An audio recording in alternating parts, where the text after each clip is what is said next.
Good morning, good morning, good morning. Welcome, everyone. My name is Faith Pullen, and I am a Black African American female. I have on a pink shirt with an Allegany logo on this side, and my hair is curled on one side and braided on the other side.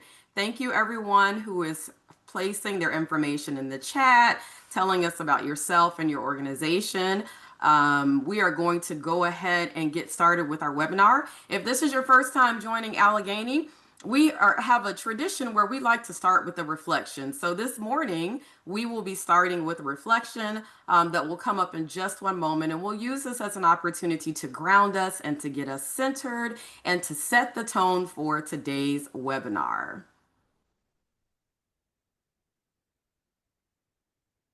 Some things for you to know as we go through the webinar today. Stay engaged. This will be a fun webinar with our team. You can certainly raise your hand using the Zoom feature if you'd like to speak. Everyone will be muted, but we'll have the ability to unmute you if you're unable to unmute yourself.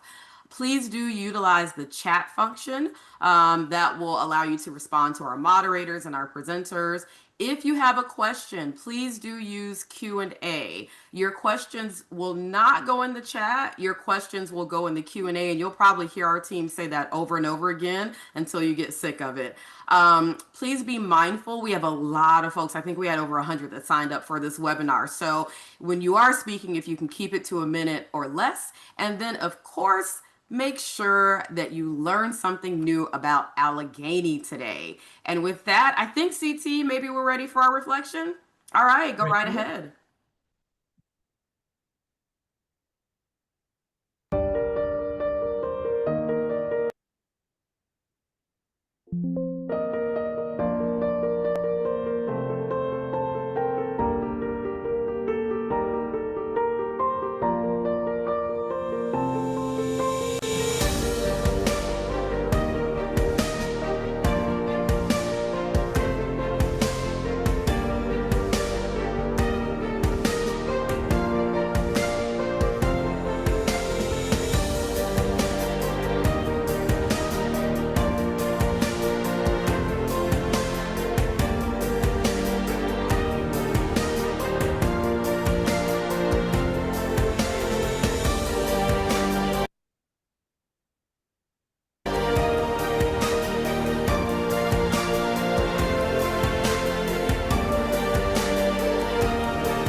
Thank you. Thank you. Thank you for that. So here at Allegany, we know that we have a phenomenal team. We're so excited to share more with you all about our full team today.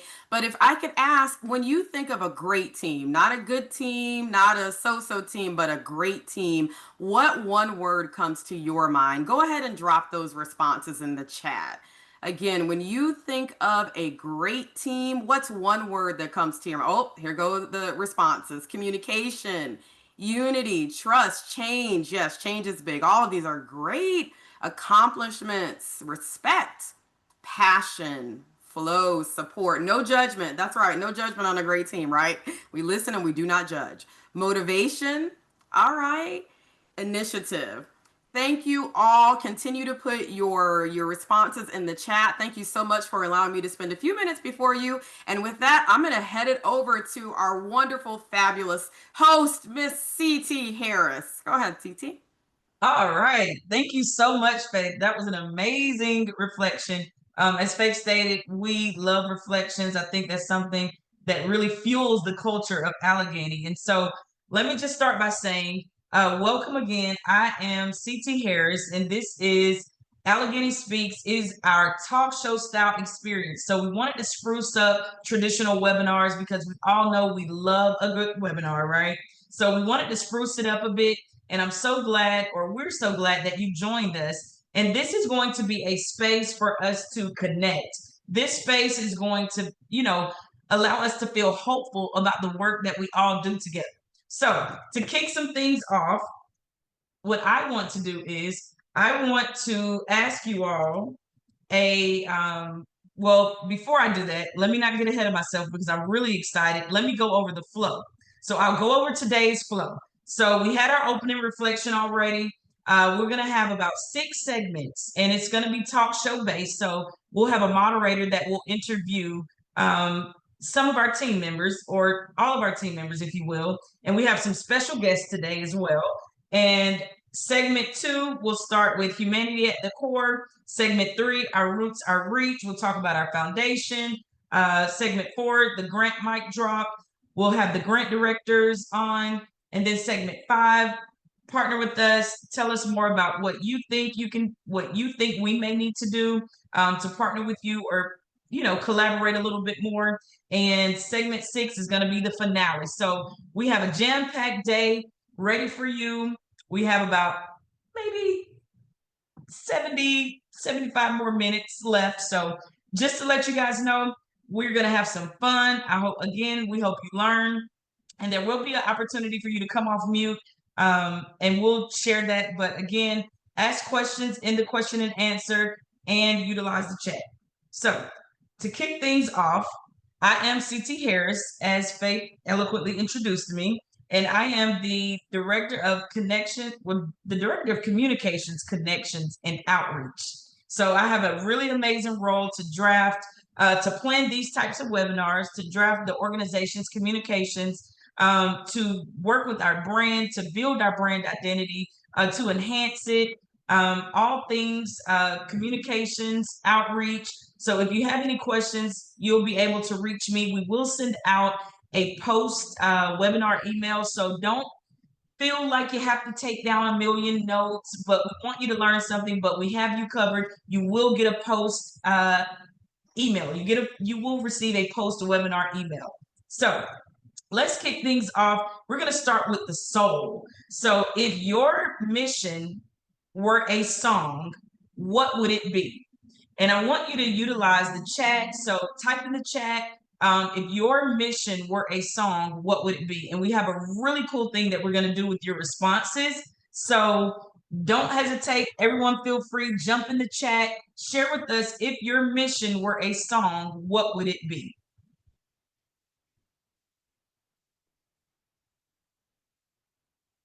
And I'll give you a few moments to respond. And then those of you, I'll take about maybe three or four of you to share why that song, why did you choose that song for your mission? If you'd like to come off mute and volunteer, but please raise your hand.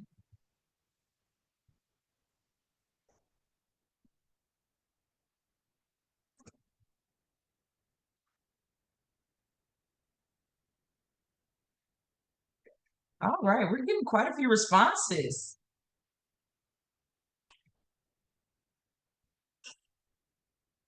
Oh, love, we are the world, Hannah.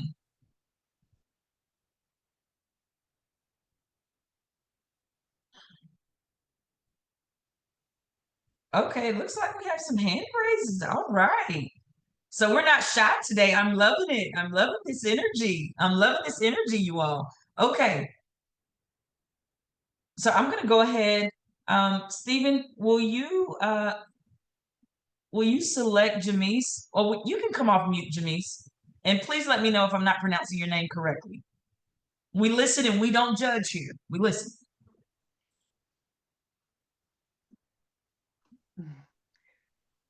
Hello, can you hear me? Yes, we can. Welcome. Welcome to the stage, Jamise. Awesome. Thank you, CT. That is the correct pronunciation of my name. Good job. Thank you. I feel elated. Yes. Well, my song was You Can Make It. And I say that because we are with Sisters Network Tampa Bay. We are a African American breast cancer survivor group. And I personally am a breast cancer as of March 2025. Yay! So my passion is near and dear to me and to our ladies as well. And we definitely want other ladies to know that you can make it, because when I was going through, sometimes I wondered if I was going to make it, but I did. So we do want to share that with others. I love that. Thank you so much, Janice. And we are grateful for all the work that you do. You know, I think sometimes we don't realize that a lot of what we've been through turns into passion for what we do for others. So thank you so much for sharing. Would anyone else like to come off mute and share?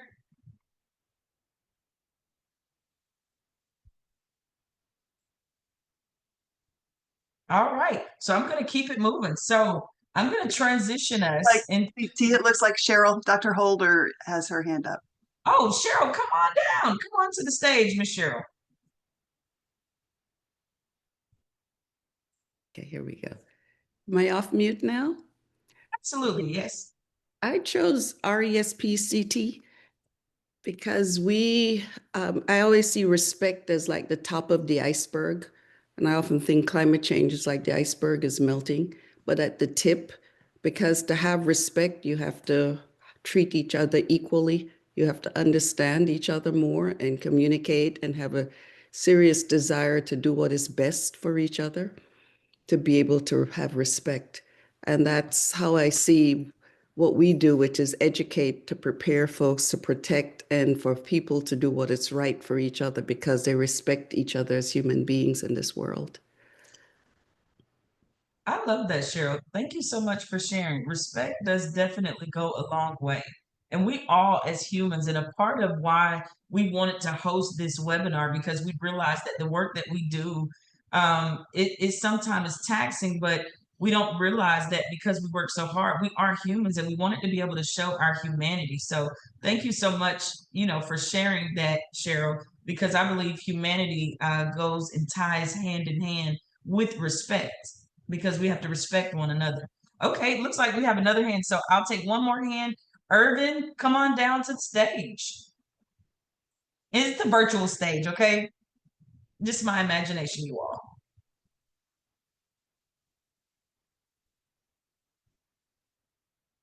Irvin, was that an accident? If so, it's okay.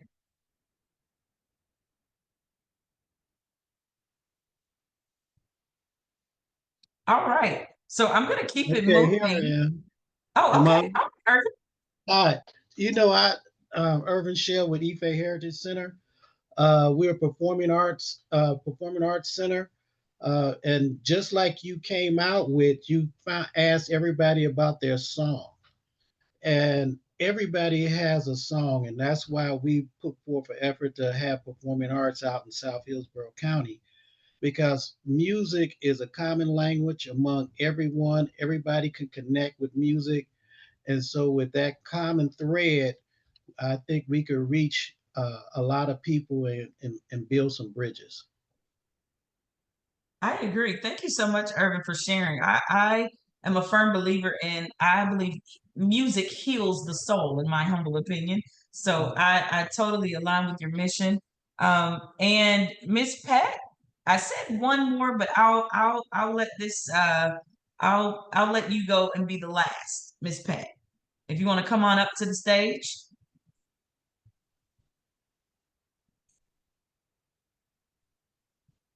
Can you hear Pat me? Shirley.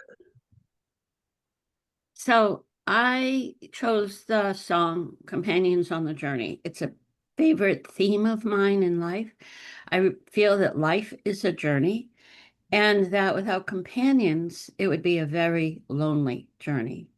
So I'm very grateful for the many people who have been a part of my own personal journey and for the journey that we as humankind make together.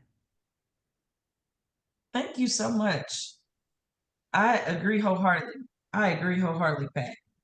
And so the good news that I'll share with you all, and thank you so much for participating and sharing your mission driven, inspired theme song. We're going to create a playlist for everyone that is going to be shared in the post webinar email. Once we extract all of the songs that were shared, we're going to create a playlist and send it out to you all, because we do believe that, music again is definitely healing, but we want you all to be inspired by the work that you do and be inspired by the work that each of you do collectively. So maybe a song you haven't heard before, maybe will be inspiring, and maybe that may be your new mission song. But we want you all to feel the joy of being inspired in a very musical way, if you will. So it's time for segment 2. Thank you all for participating. I am going to bring to the stage now. We're going to have Faith Pullen, and who is our BPO, but I'll let her introduce herself again. She gave the wonderful reflection. And then we're going to bring to the stage our MVPs behind the scenes, and that is none other than Stephen Goodell and Carla Betts, our MVPs behind the scenes, and they work on all things operations. I won't steal their thunder. I'll let them come onto the stage, and I'm going to pass it off to Faith. Thank you, CT, very much. Great segment, and so insightful to hear from our organizations. So I have the honor of doing some interviewing from, as CT said, some of our MVPs behind the scene. You all know me. I've introduced myself, so I feel like we're family now. But I'd like to bring Carla Batts and Stephen Goodell up and give them a moment to introduce themselves, share their title, and maybe just a very brief moment of what they do, and then we'll jump into some questions. So, looking for Carla and Stephen. Yes, I can go ahead and start us off. Thanks, Faith. Hello, everyone. Good morning. Thanks so much again for joining us today. My name is Carla Batts. I use she, her pronouns. And to be visually inclusive for accessibility, I'm just going to describe myself. I'm a middle-aged, petite white woman with blonde, pretty long curly hair under my shoulders. I have a black shirt on today that's representing with my nice vibrant blue and green Allegany logo. And I'm also wearing black trimmed glasses. I am zooming in today from Tampa, which is where I live and also work remote full time. And I serve as the Grants Administration and Quality Manager at Allegany Franciscan Ministries. And good morning, all. My name is Stephen Goodell. I am a white male with blonde and rapidly going silver hair. I am the Administrative and Grant Services Coordinator. I've been with Allegany for, about 2 years.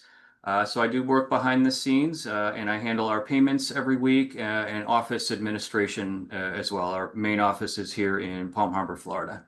Thank you. Thank you, Carla and Stephen. Rock stars, rock stars, rock stars. When you're looking for your grant agreements and your payments, these are the two people that are going to get that done for you. So let's hop into a couple questions to you both. The first question that I want to ask Carla and Stephen is, who inspires your work or what gives you hope? You can answer either, both. Who inspires your work or what gives you hope? Sure. Thanks, Faith. So I'm going to kind of do it as a two-part. So I'll answer both. So for me, truly, I have to just first off and foremost say that I'm truly inspired by our sisters, the Franciscan Sisters of Allegany, of course, Sister Margaret joining us today, who's also on our board, and some other sisters that we have with us today as well. We just continue, I personally continue just to learn so much from their rich history, their vision, their guidance, and that really continues to help drive and inform our work. It's because of the sisters that our foundation was formed many years ago in the 90s. And it's really an amazing way to continue to carry on their legacy to serve those most vulnerable through our grant making. And I just feel so humbled and blessed to be a part of our organization and to be able to carry on the sisters' legacy in that way. I also just have to say I'm inspired by our grant partners, their passion, their hearts, tireless dedication to serve those most marginalized and in need, and also in our communities, the community members being so unwavering in their resilience and in their grit. And what gives me hope? I will say currently the collaborative really driving force between nonprofits and philanthropy, how we've been able to kind of navigate together this current chaotic and disturbing political landscape and climate that we're currently in. And I feel like to say it's extremely challenging is a huge understatement, but I really, really do find a lot of hope in Allegany's leadership and our team and really being bold and standing up for what's right, whether it's signing on to letters for important issues, providing funding, or supporting in other ways. Awesome. Thank you, Carla. Yes, our sisters, our grant partners, just major sources of inspiration and hope. How about you, Stephen? What inspires your work, or who gives you hope? I'm going to answer both as well. And, who inspires my work is certainly my dedicated team members here at Allegheny. They're some of the most compassionate and caring people I've ever met. And they put 100% into their work every day. And we all support each other here. We give thanks and appreciation to each other for the roles we play. And I've never worked in an environment like this. So it's a wonderful place. What gives me hope? When I'm not here, I'm a chaplain in the Salvation Army, and I minister to people battling drug and alcohol addictions. And I see some pretty bad darkness out there, but I see God bring light and hope that overpowers that darkness. And I've come to believe that through God, there's more light in this world than darkness, and there's more love in this world than hate. And despite the political environment and the divisiveness in this country, love is going to prevail over it. Some way, somehow, sometime, it will prevail. It always does. And this organization, Allegheny, it's a reflection of that light and love. Awesome. Thank you, Stephen. So inspiring for the audience. If we didn't say it enough, we've got a great team here at Allegheny. So I want to go on to our next question. Carla, you kind of touched on this because you mentioned our grant partners, but both of you share, what have you learned this year from our grant partners or our vendors that you've personally worked with behind the scenes? And it's the same question for both of you. And I think I failed to mention a little bit. I gave my title at the beginning as Grants Administration and Quality Manager, but one of my primary key roles here is really maintaining our online grant portal and building out all of our application processes. So many of you on the call today probably know me through walking you through our portal or answering questions in those ways. But what I have really learned is as we've consistently gathered feedback on our grant applications, most of the time we're going to ask a question at the end, just explain about your overall process. We're always trying to gather input and feedback of how we can improve our processes to make those better. And this year, in addition to some of those written responses, I actually connected with some partners in person and really got their feedback through direct conversations with them just about the length of our applications. Are the questions relevant? The character counts, our flexibility in the time frame to actually complete it. And I'm really pleased and proud and happy to say that we're continuing to move forward in a positive direction from the feedback that we're getting from them. So I would just say what we're learning is that we're moving in a positive direction, and we just need to continue on that track for right sizing, making the process streamlined, simple and concise, and really only asking the questions we need to make really informed funding decisions. Awesome. Thank you, Carla. Stephen?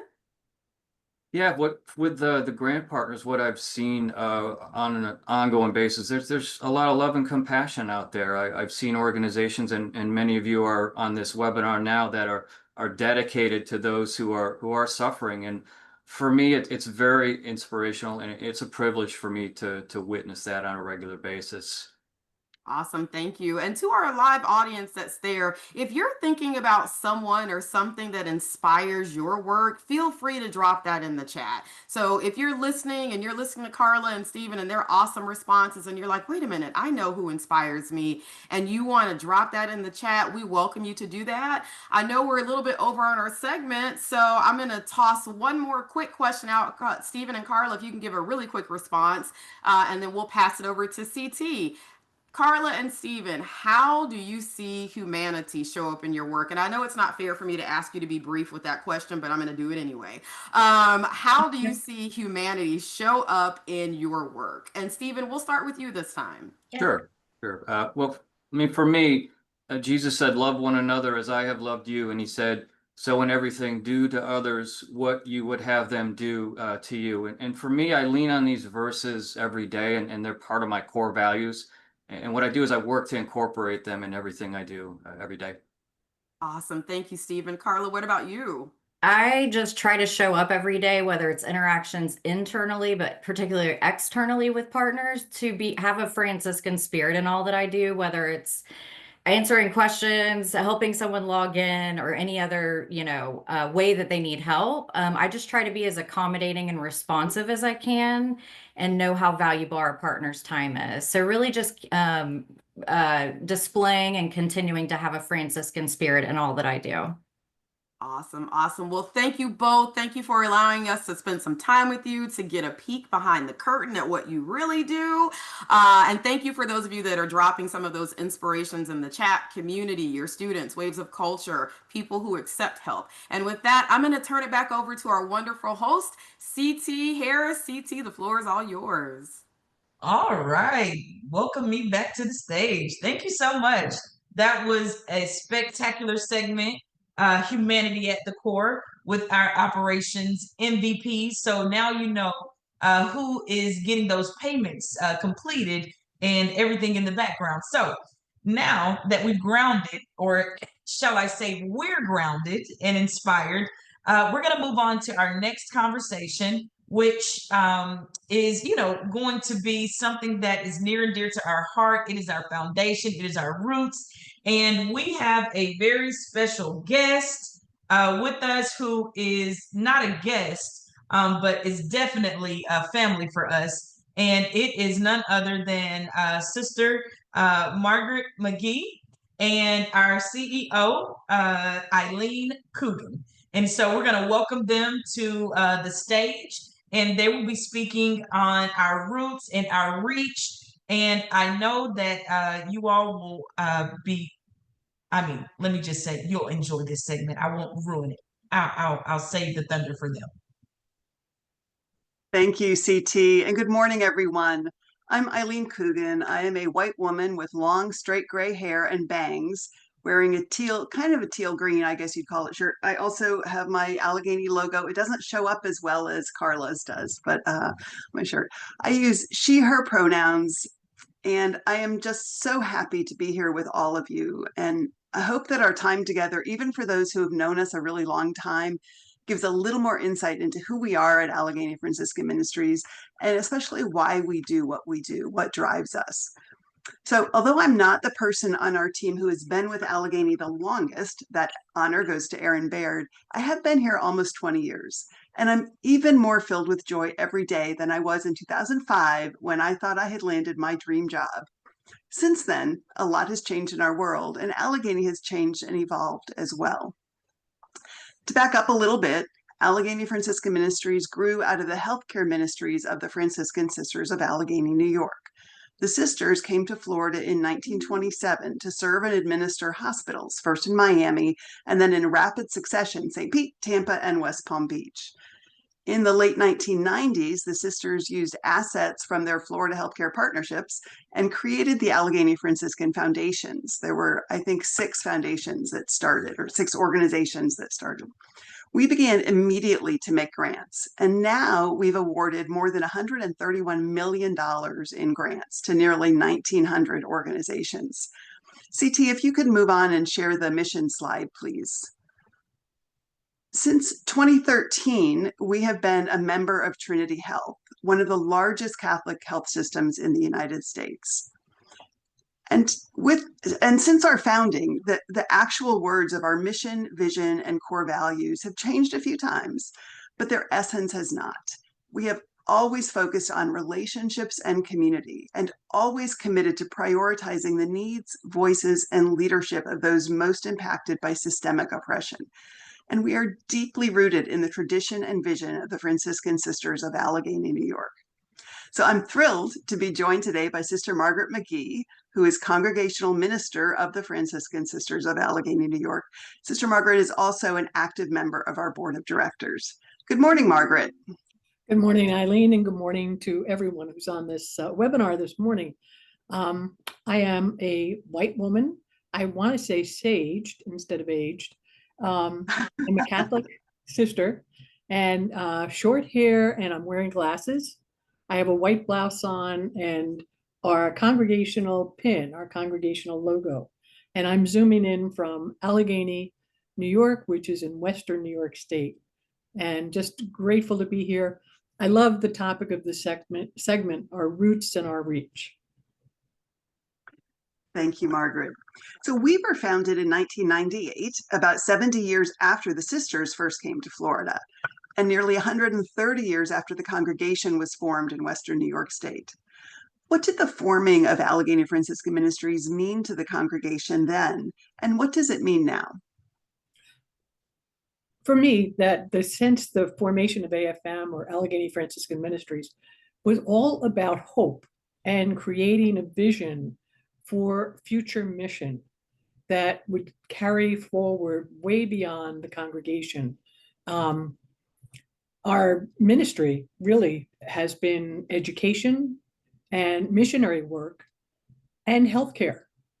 And we have been in healthcare ministry over 98 years, with hospitals up and down the East Coast, from New York, from Boston, New York City, and 4 hospitals in Florida that you mentioned before: St. Mary's West Palm, St. Francis Miami, St. Joe's in Tampa, and St. Anthony's in St. Petersburg. So it's been a very vibrant mission over so many years. I think our sisters really have been insightful in realizing that healthcare was always evolving, and that we needed to change and to adapt and to stay effective and credible. And everyone, please note that I did not use the term competitive, because we're not about competition. Credibility and authenticity in our mission is so much more important. So our hospital initially moved into what we call the Allegany Health System, or AHS. And years later, more change took place, where we realized that we couldn't continue leadership. Most of our hospital in the early days were managed and run by our sisters as CEOs or administrators, and other sisters in leadership positions. We could no longer do that. And so we began partnering with other lay people, and from AHS, we went into Catholic Health East, another hospital system that helped us to move forward to be effective. During that time, we sold 2 of the hospitals, West Palm and Miami. And part of that, as Eileen, you mentioned, the assets went into Allegany Franciscan Ministries. And it's our desire that the funds remain in local communities and continue to provide and serve the needs of the people. We know that healthcare and wellness doesn't just happen in hospitals. Our sisters greatly appreciate and support the tremendous work that AFM continues to do, especially with that Franciscan vision and mission. So, very grateful.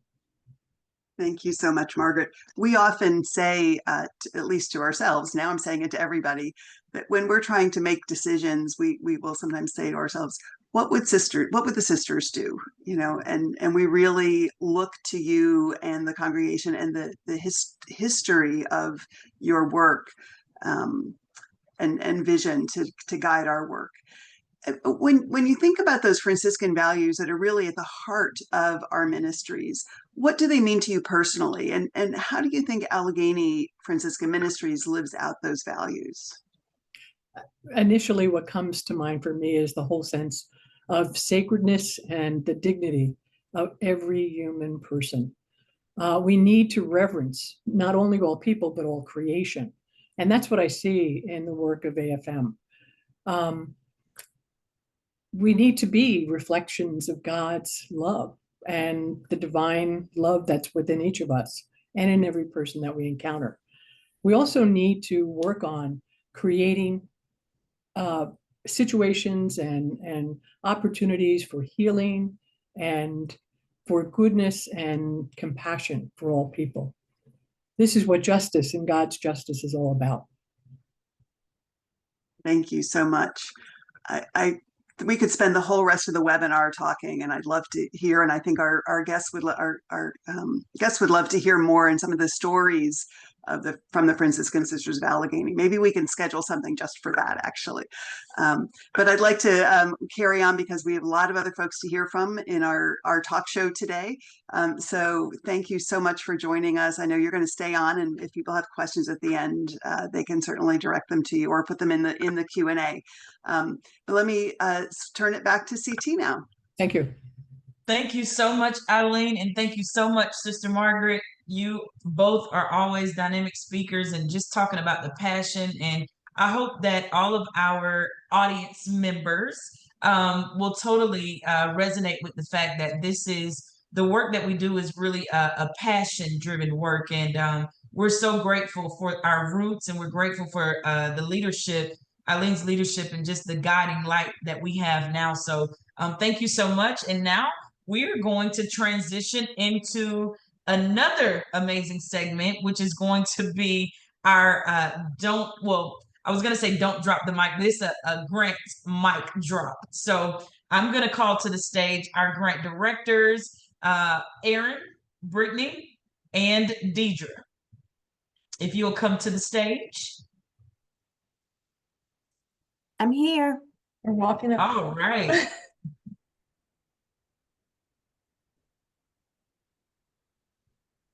Okay, so I'm going to go ahead and get started, and I'll advance us, you all. So the grant mic drop, we're going to interview our grant directors. We're going to talk about grants. We're going to talk about the fun, amazing things that we have coming up, and just more passionate, grant opportunities and work that we have for our community, for our grant partners. So if you're new to Alleghany as a grant partner, or if you're interested in becoming a grant partner, this is a segment you don't want to miss. So first up, we have Erin Baird. And will you introduce yourself, Erin?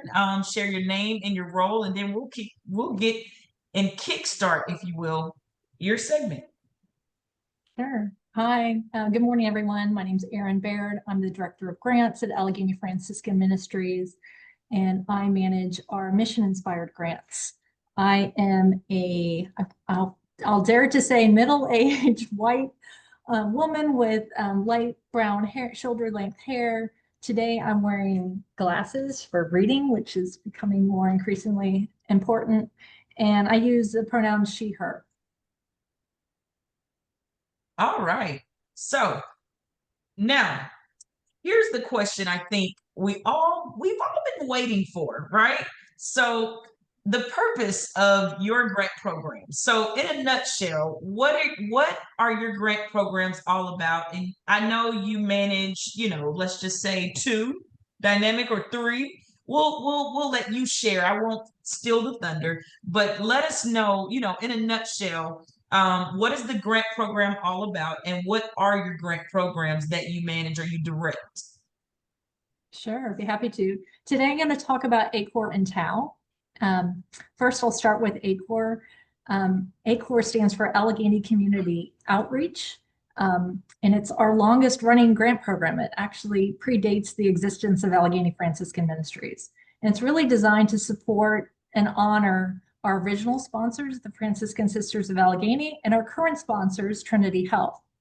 So a big part of that is supporting, and the intent of that is to support those organizations, community-based outreach ministries that advance health and overall well-being.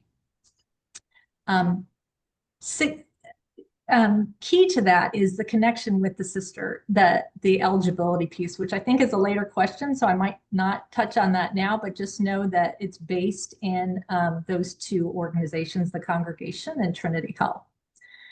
TAO grants, and also, by the way, ACOR is a $10,000 one-year grant program. Our TAO grant program is designed to work in our 6-county original footprint, where those Catholic hospital ministries that Sister Margaret McGee mentioned. So that's Hillsborough, Pinellas, Palm Beach, Martin, St. Lucie, and Miami-Dade. So it supports organizations with budgets under $1 million working in those 6 counties. There's usually a focus area this year. There's going to be 2 focus areas, which are access to healthcare and economic mobility. And also we highlight, I think we've talked at this point about serving marginalized communities, and we are explicit in identifying which of those communities they are, and we're very intentional about that with TAL. So we want to see that represented in leadership and who's being served. And these are 2-year grants of up to $20,000. So that's a brief overview of those 2 programs. All right. Thank you so much, Erin, for a dynamic overview.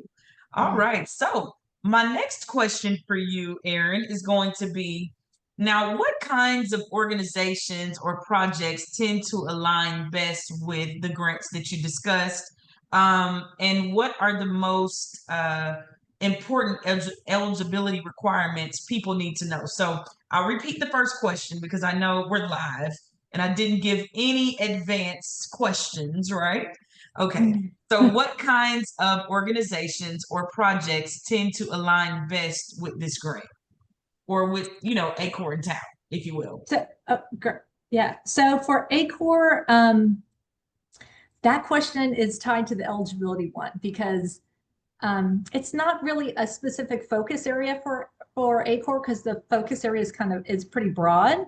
But there is a significant eligibility requirement, which kind of defines that. And that is that you have to have a direct relationship with the Franciscan Sisters of Allegany.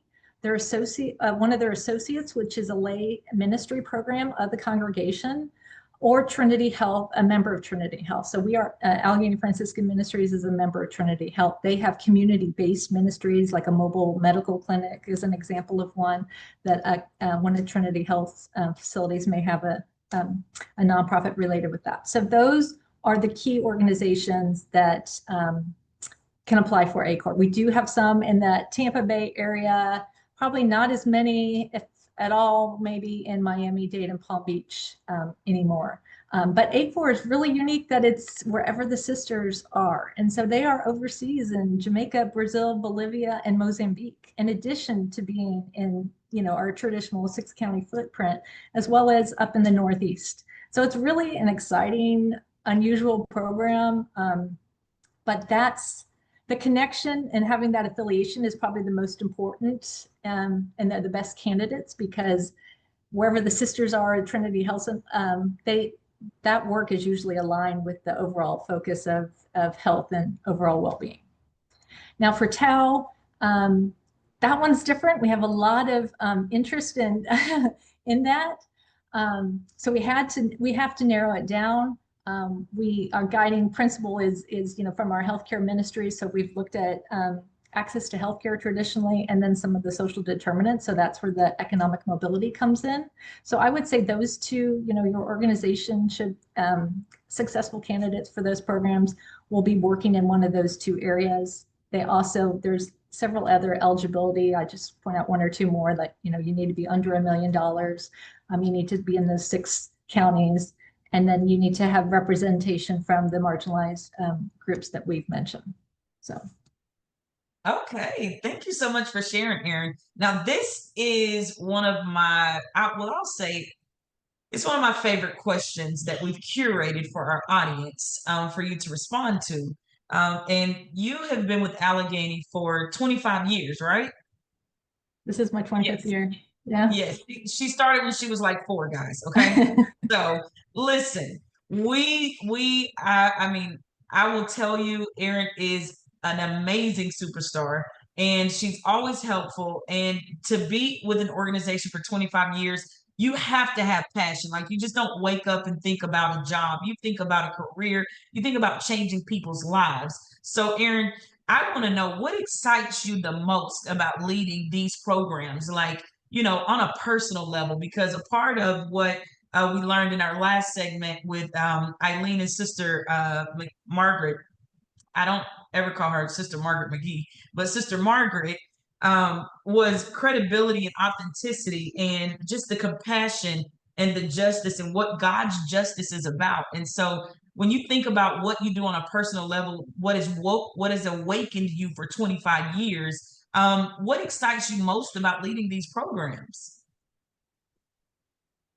Great question. It makes me think of the mission and being a healing presence. It's just how it's being an instrument. You know, St. Francis talks about being an instrument of peace, an instrument of being a healing presence. I'm just a conduit of a way. The money is a way to help support all the work and good things that are happening in the community. So I love to just be a part of that. And just a portion of my work that I just want to mention is the one-on-one kind of interactions that I get to have. That grant applications are necessary and important to help make decisions, but I really enjoy and get excited about the phone calls, the verbal reports, site visits, those where I get to hear more than what is asked in the application. Maybe y'all share challenges that you're experiencing. That informs our work. So I've just those type of interactions where I really get to understand and hear from the work, and just it's very validating for me. I hope my work validates and supports the nonprofits in the community, and I just appreciate getting to be part of this work. Oh, thank you so much for sharing, Erin. Like I'm feeling the authenticity and the humanity here. Like you can't, just do that for 25 years and again not have your heart in it. And I keep reiterating that because I know that some of you who are listening in our audience, you've been doing this work for probably the same amount of time. And I commend you all, and I share the same respect and the same vigor, that you have the resilience and perseverance to do this work each and every day. So thank you so much for sharing, Erin. And I'm going to give the mic to none other than my director twin, if you will. Deidre and I started in the same month and on the same day, if you will, in the great month of August. And she is I won't steal your thunder, but Deidre Houchin, and I will bring you, here you go, the mic. So introduce yourself, your name and your role. Thank you, CT. Hi, everybody. My name is Deirdre Houchin. I am a Black woman, cafe con leche complexion with a face full of freckles. I am wearing, freckles everywhere. I am wearing a white shirt, a whole bunch of jewelry, colorful jewelry, some glasses, and I have a curly afro. I work with any pronouns you call me, as long as they're kind and loving, and respect yours if you will help me. So I appreciate that. I am the director of the Climate Justice and Care for Creation program. All right. Well, thank you so much. And let's jump into it, So the purpose of your grant programs, and again, I'll ask you in a nutshell, what is your grant program all about? Like, tell us, give us the scoop on climate justice, if you will, please. I've been waiting for this. All right. So the Climate Justice and Care for Creation program officially launched in 2024. It's really about taking care of our common home, its people, and all of our interconnected land and land-related needs. Our program is thinking about what kinds of organizations are needed to become a network across the state of Florida. So we all do this together in some kind of, I would imagine, syncopated rhythm, not marching. We got to be flexible and breathe in the program. I like to think of it as a patchwork quilt. That's my new analogy. Patchwork quilts are made from recycled materials. But as we know, the people who made those quilts, and some of our grant partners actually collect quilts from their communities, they were used in a lot of our communities to be strategic about a direction that's really conflict. They tell so many stories. That's who we are. What I really love about the patchwork quilt is that quilt makers know how to see a rip and a tear and something that's going wrong, like the alarms we are seeing now, and patiently mend them, right? So that quilt can always be regenerated if you have the knowledge to pass it on. In our network, that's what we're trying to do now, is see who's got all those different knowledges, bring them together, and learn how to make a quilt together. I love it. I love the quilt. It's giving. It's really giving. Thank you, Deidre. So let's jump into this next question. Now let's talk about key eligibility. What kinds of organizations or projects tend to align best with your grant program? So anyone who's thinking about the environment, specifically, we have 3 priority areas we work around, and then I'll talk about how other things work into that. Our first is extreme heat. We know that across Florida, temperature and the world, temperatures are rising. It's already hot. It's just going to get hotter.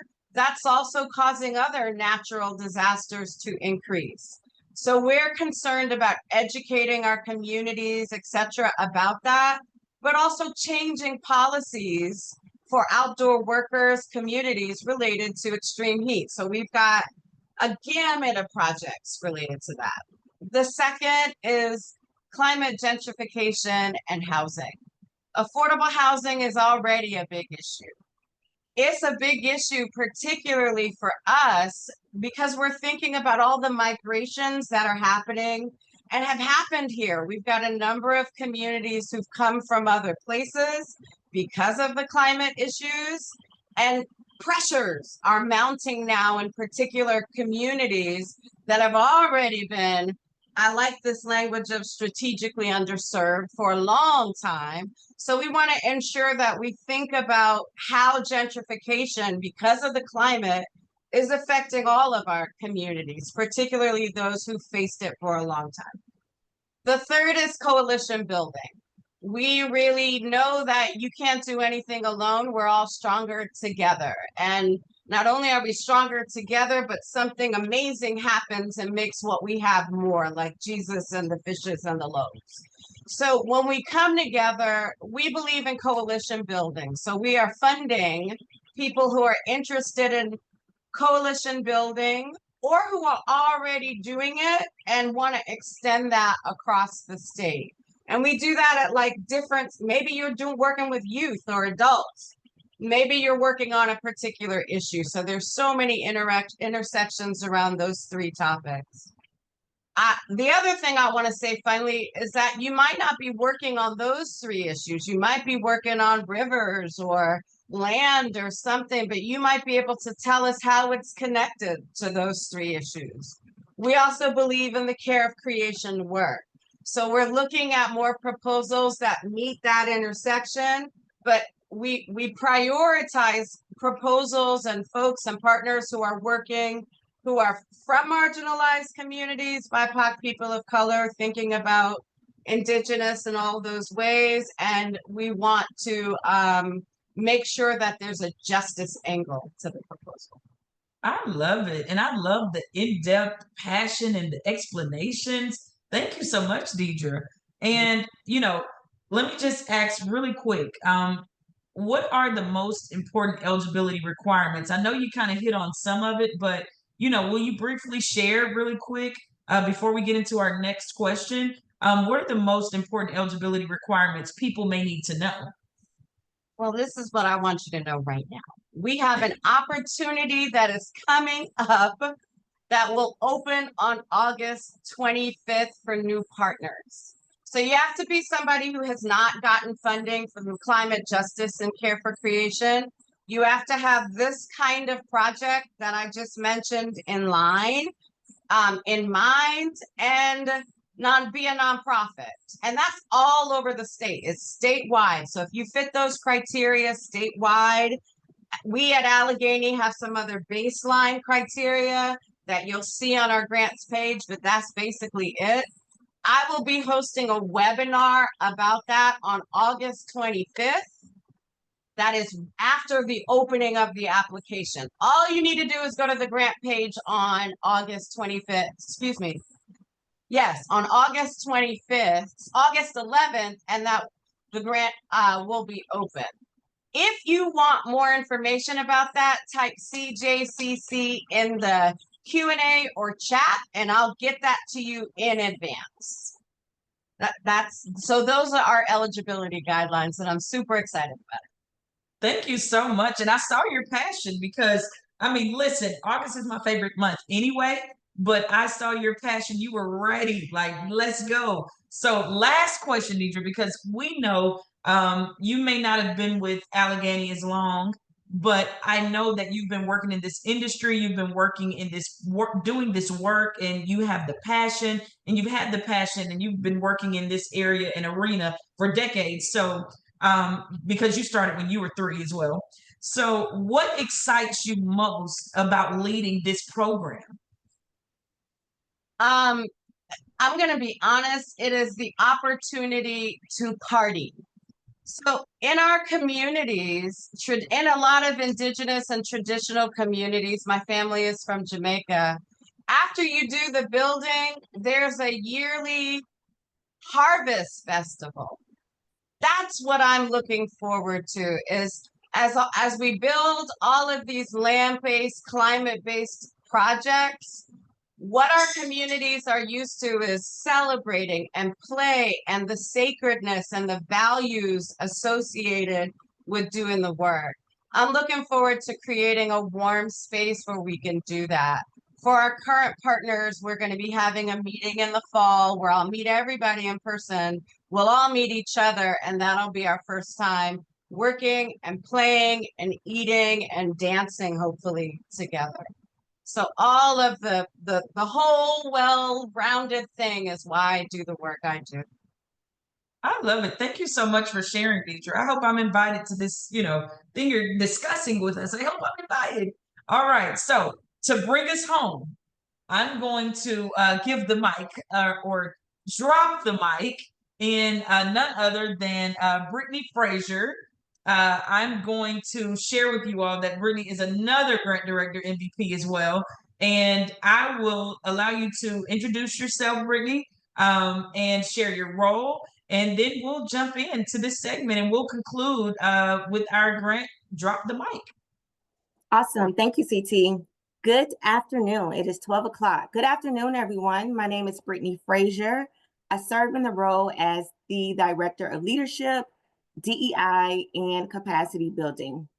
I've been with the organization for 8 years. And to describe myself, I am a short Black woman with a dark chocolate complexion. I have short micro locks with gold earrings and a dark gray sweater. All right. Thank you so much. Okay. So let's get into the purpose of your grant program. So will you tell us what grant programs are you responsible for? And in a nutshell, what is it all about? And I mean, wait, something just dropped today? Oh, Yeah. I mean, we have some exciting news hot off the press, webinar audience. So come on, Brittany, tell us more. Yes, we do. We're so excited. So today our application is open and available and live for our new inaugural leadership program. Our sabbatical program has launched today. So I don't know if you all had the opportunity to join our webinar last week, but we launched our new nonprofit executive leadership sabbatical program. This program has been underway for the last 2 years. We have been working very closely with our board, our community partners to design this program with you in mind. So this program is designed for executive leaders. Executive leaders who are eligible will have the opportunity to take 3 months of respite. They get to rest. And we will support them by way of providing a wellness stipend up to $30,000. We are hoping to support up to 5 nonprofit executive leaders. And I know everyone wished that they could apply to this program, but this program is designed for our nonprofit partners who may currently have a grant with us now or may have received a grant from us within the last 10 fiscal years. So the webinar is available. Our website is up to date. So feel free to go to our website to learn more information about this. But we are really excited about this program.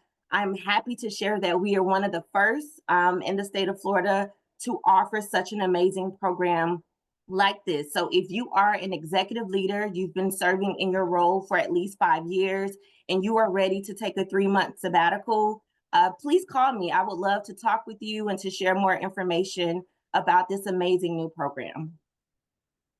I love it. Thank you so much for sharing. I mean, we're getting hearts, claps. You know, one thing that we utilize this term loosely, but we want to be innovative in this philanthropic landscape. And so we're just grateful that we have the leadership to be able to do that. We're grateful that we have the creative minds. We're grateful, you know, Brittany, for all of the work that you are doing in this space to help us understand wellness, because a lot of times we may not understand what that means, because wellness does mean different things to different people. So thank you for being a champion for that, because in order to be able to do this work, we need to be well. So thank you so much. All right, now my next question for you, Brittany. Now, did you discuss all of your grant programs now? No, so I'll Okay. briefly discuss our wellness grant program. So that is also a new program under our nonprofit capacity and leadership initiative, which is what I am spearheading. So this is also a new grant program that launched last fiscal year. And this program is also designed for our grant partners. So these two opportunities are not available to new grant or nonprofit organizations. Again, we want to pour into the folks that we have a trusted relationship with. So our wellness grant program is a small wellness grant opportunity up to $5,000 for our nonprofit partners to use for themselves. When we first launched this program, many folks were confused and assumed that this opportunity was for the constituents or the communities that they serve. But this program is designed for you. We see you, we hear you, we know that you guys are superheroes, and you need to also pour your cup as well. So these programs are designed for you as individuals and for your staff team.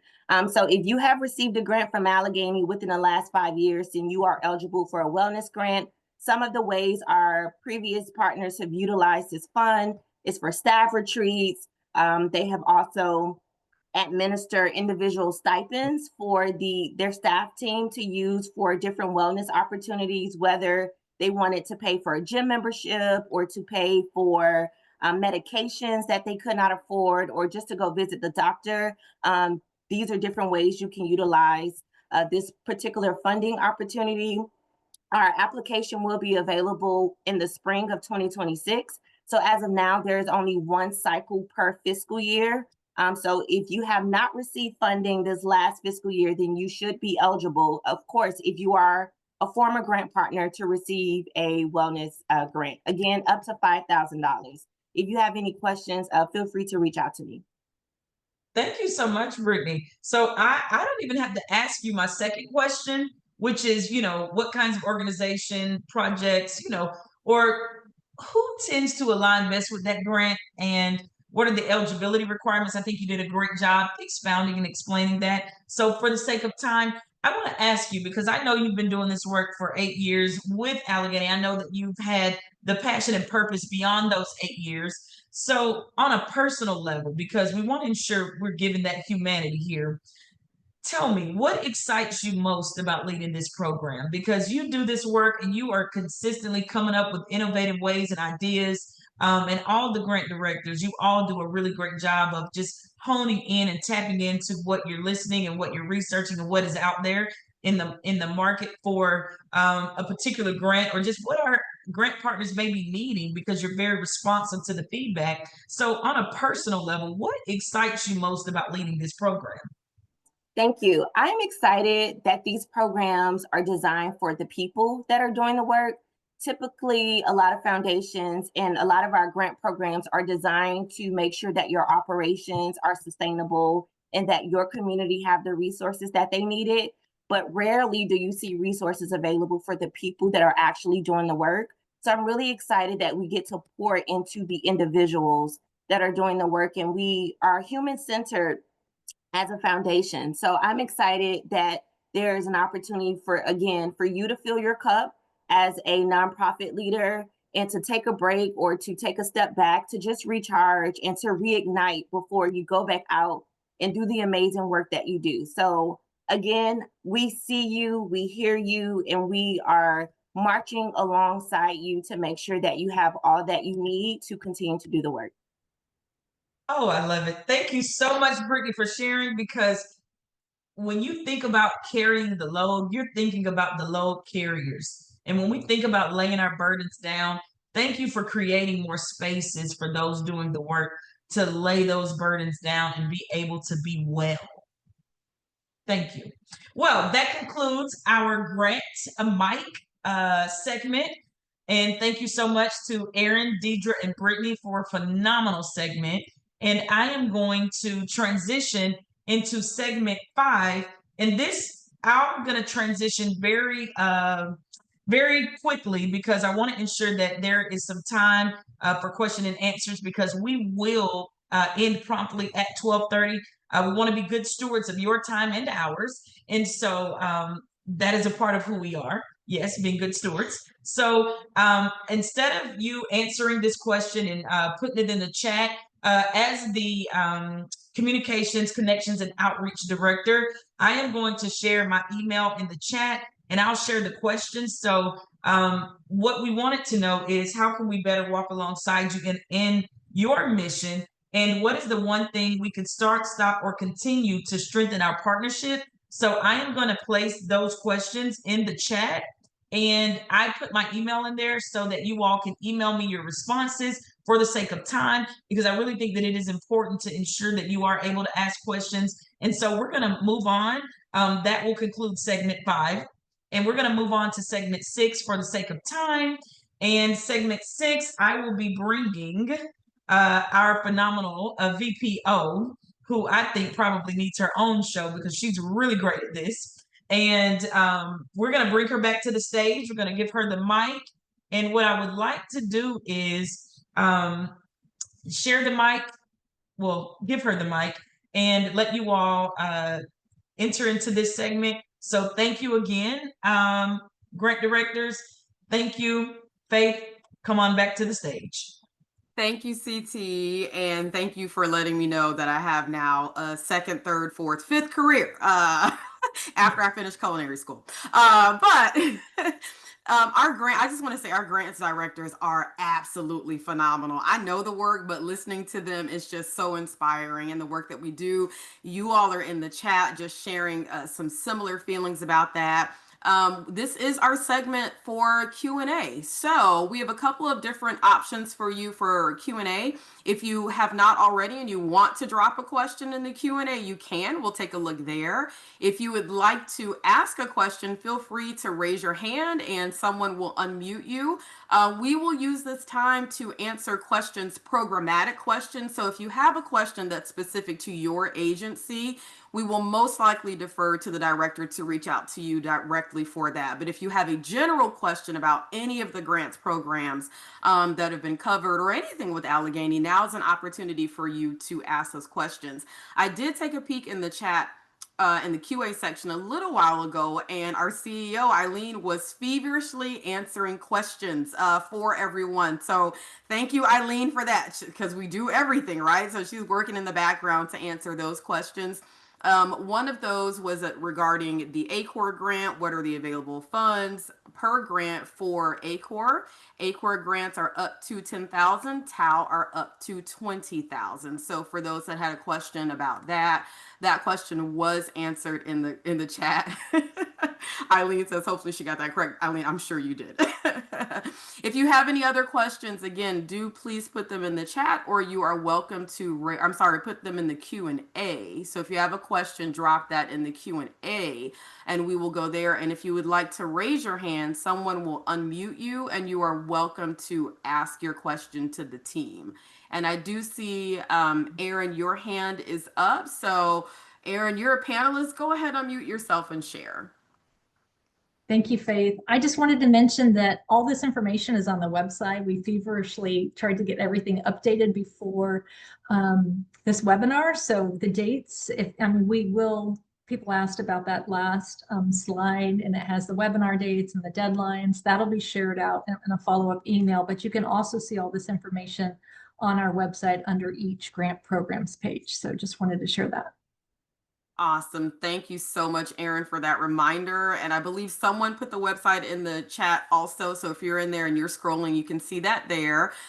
We did have a question, Brittany. I'm going to direct this one to you. I see you might be typing an answer right now, but it's such a fabulous opportunity. Someone wants to know, is the wellness grant renewable for 5 years? Thank you for asking that question. So you're eligible for funding every other fiscal year. So if you receive funding in fiscal year 24, and our fiscal year begins July 1.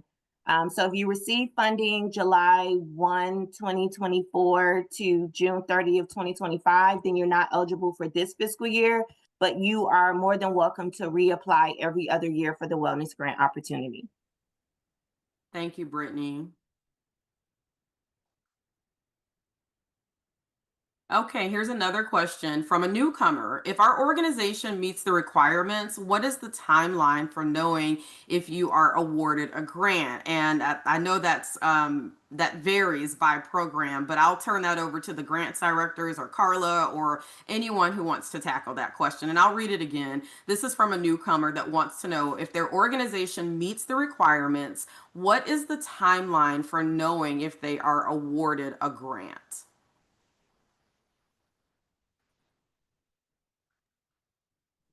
I'm happy to chime in. It is specific for each grant. So for example, the Climate Justice and Care for Creation grant will open in August. And as you're eligible, it will close about the end of September.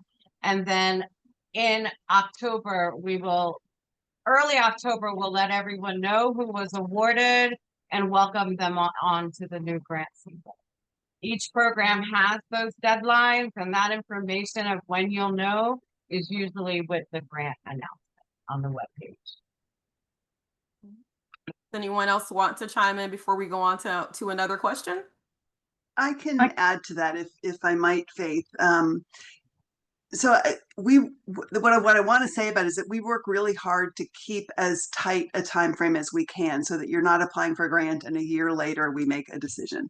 At the same time, we're trying to, really pay attention and thoroughly review and give full attention to each application. So it really does depend on the grant program. It could be a few weeks, it could be 2 months, depending on the process.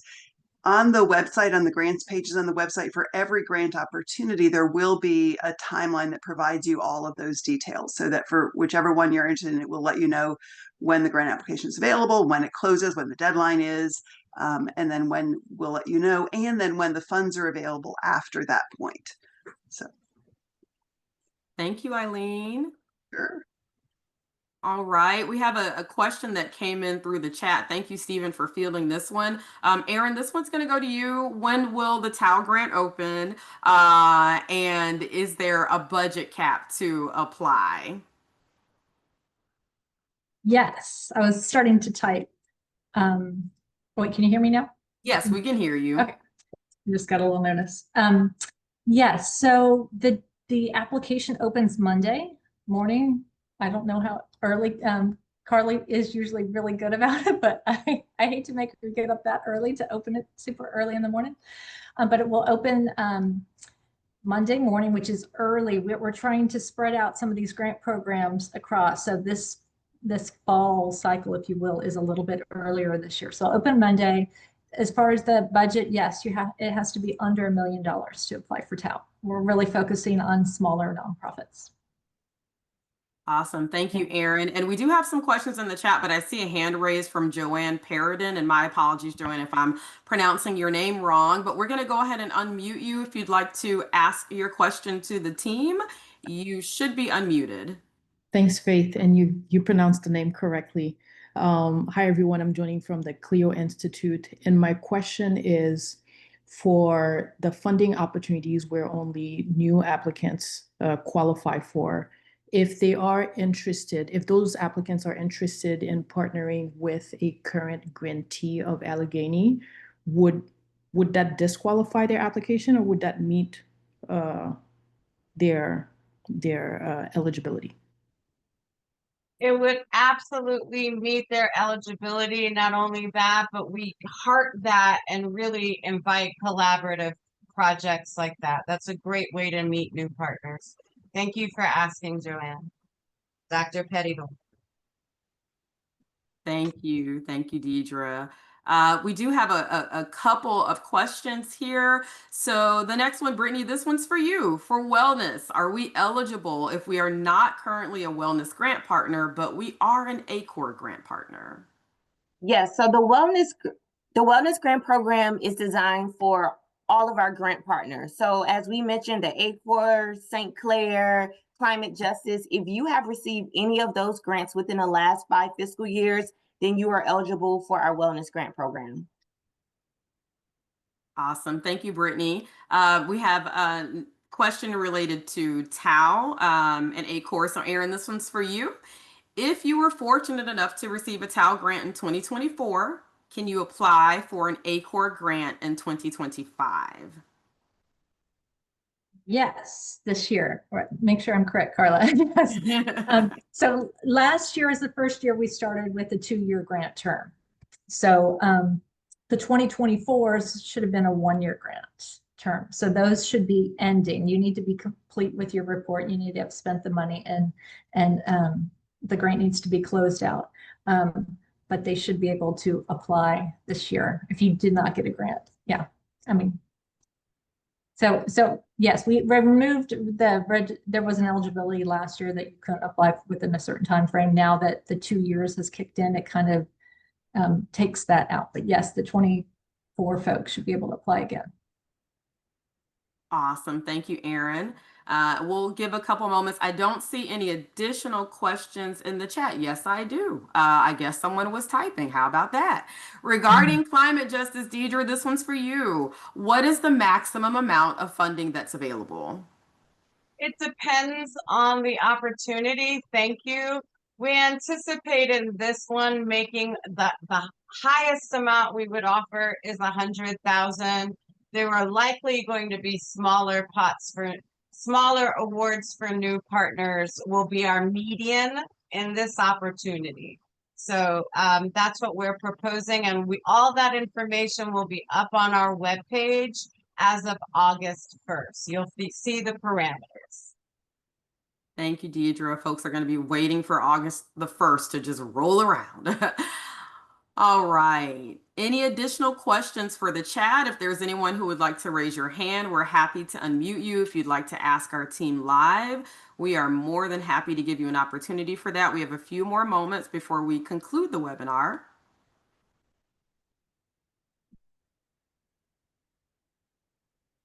Okay, I see a hand raised.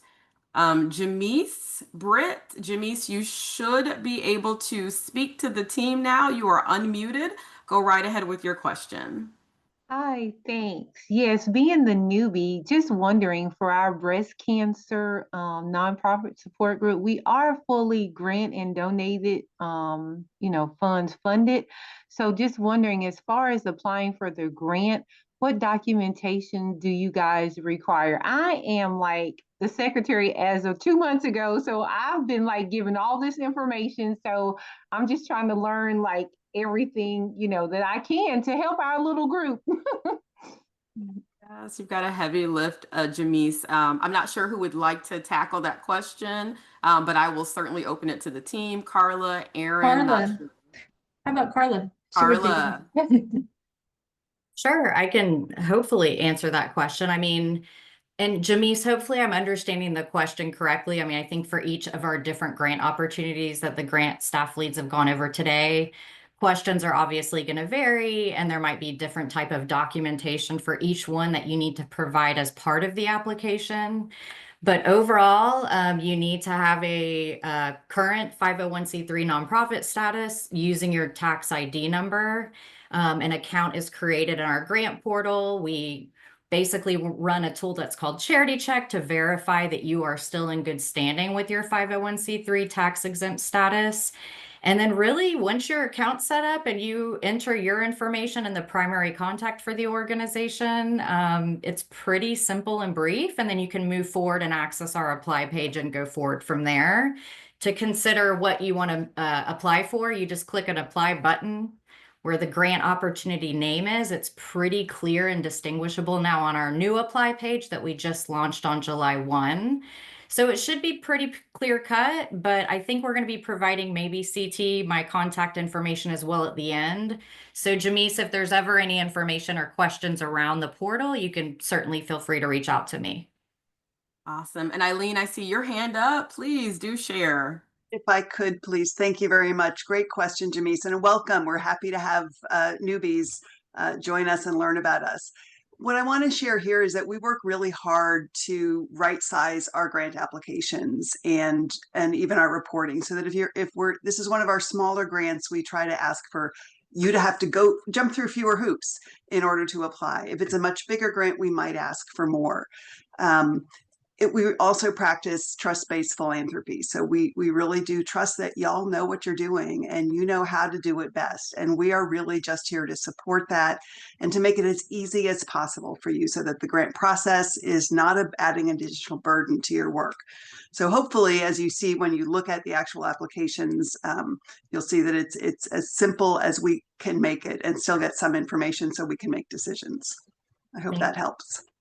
Yeah, thank you for adding that in, Eileen. And Aaron, I believe, or someone had dropped in Jamise in the chat.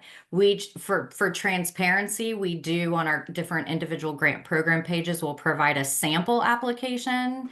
You are just using that as reference so you can see those questions ahead of time. All of our applications do need to be submitted through our portal, but just know that you can find that on those grant pages to access and have those questions ahead of time. Yes, and I do see that we have an additional hand up, but we have come to the end. So we promise we will connect with everyone via email. You have the emails of our grants team that have been dropped in the chat, also saved or shared on the screen. We have about 2 minutes, and we really do believe in beginning and ending on time to respect your time. So I believe that our fabulous comms communications director has a closing video to share. Before we do that, I do just want to make a quick announcement. Please be on the lookout for our webinars. You will see them on our social media sites. Also, take a look at our newsletter when it comes out. Please do follow us on LinkedIn, Facebook, and Instagram. And I believe after the video plays that CT will be sharing those links. Thank you to everyone. And CT, I'm going to turn it over to you for the video and any closing that you might have. Thank you so much. Phenomenal job. Great questions, everyone. This has been a jam-packed session, and like our fabulous VPO stated, we do like to be on time. So let me go ahead and play this quick motivational video as a parting video for you all. When you are struggling and you start thinking about giving up, I want you to remember the power of hope, the belief that something better is always possible if you're willing to work for it and fight for it. Our hope that if we work hard enough and believe in ourselves, then we can be whatever we dream, regardless of the limitations that others may place on us.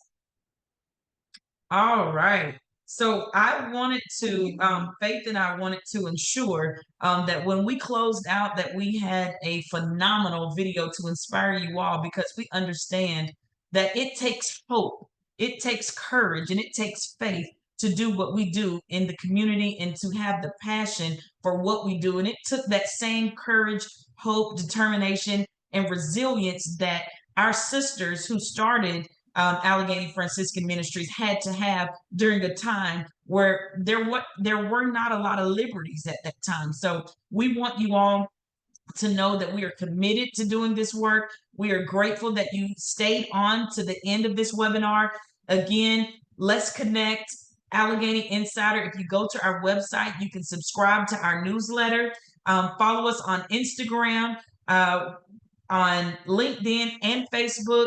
And we want to be able to connect with you. You will again get a post-webinar email, and it is 12:30. So I'll leave you with a quote, and that quote says, and it's a Gandhi quote, all right? Because I love Gandhi.